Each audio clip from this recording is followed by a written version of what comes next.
Hey friends, welcome to the Ram Man. It's October the 5th, 2024.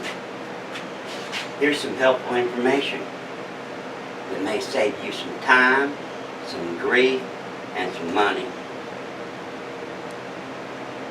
Yeah, that should help you out. So, we haven't had one in a long time. Back 2006, 7, 8, 9, 10, 11, 12. Basically, we were doing a lot of boards, high-end Shelby's, Boss 429. And here's a client that's been sitting. I'm doing this because we used to do a lot of them and I didn't document anything. Hell, back in 2006, 7, 8, most people that were big time in the forge didn't even know what a Boss 9 setup looked like. Well, here's an original one. Here we have our single diaphragm Bendix booster. Chrysler used something very similar to this. It was also used on the Ford trucks. Like I said, single diaphragm booster. So, most of you guys know that on your standard Mustang with disc brakes, say 67 to 70, you would have a tandem diaphragm booster. It was either the Midland Ross or it was the Bendix unit.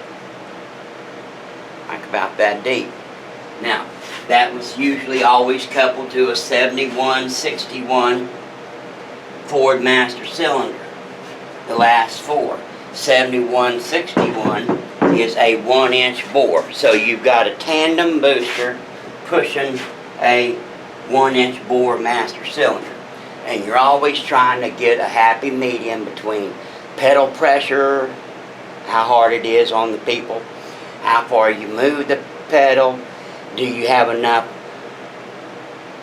reserve capacity in the master cylinder to push those caliper pistons out enough to do significant slowdown. So there's a happy medium in there. So what Mod 4 did was said, okay, we're going to make a single diaphragm booster, stick it up there in that hole, and we're going to drop the master cylinder size from a 1-inch to a 15/16.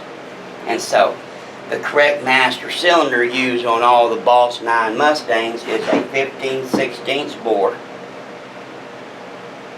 casting number 222-7091. Standard Mustangs, once again, used a 1-inch bore, a 222-7161. That's one of the master cylinders that I cloned and is available today. Also have quite a few parts left over for your Mustang master cylinders. Whole bunch of pressure differential valves. Proportioning valves. All factory restored ports. So, got our 15/16 bore master cylinder.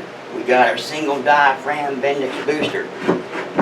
What they did was, typically your boosters got like 4 mounting studs on the outside of the back, on the perimeter of the case. Well, on the Boss 9, they moved all 4 studs, 3/8 studs, to the center around the hub, and then they engineered the famous Boss 429 wedge. Voila.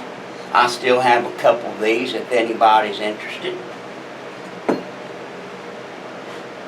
And what they did, they basically put a 10-12 degree up on the unit so that it cleared. So,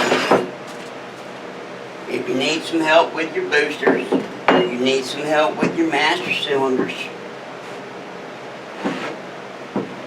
lid's pretty much banged up,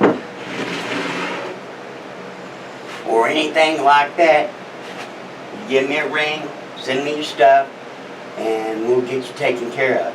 So, there you go. There's a good class on your Boss 429 Mustang power unit. So,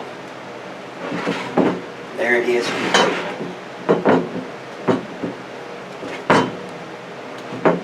There we go.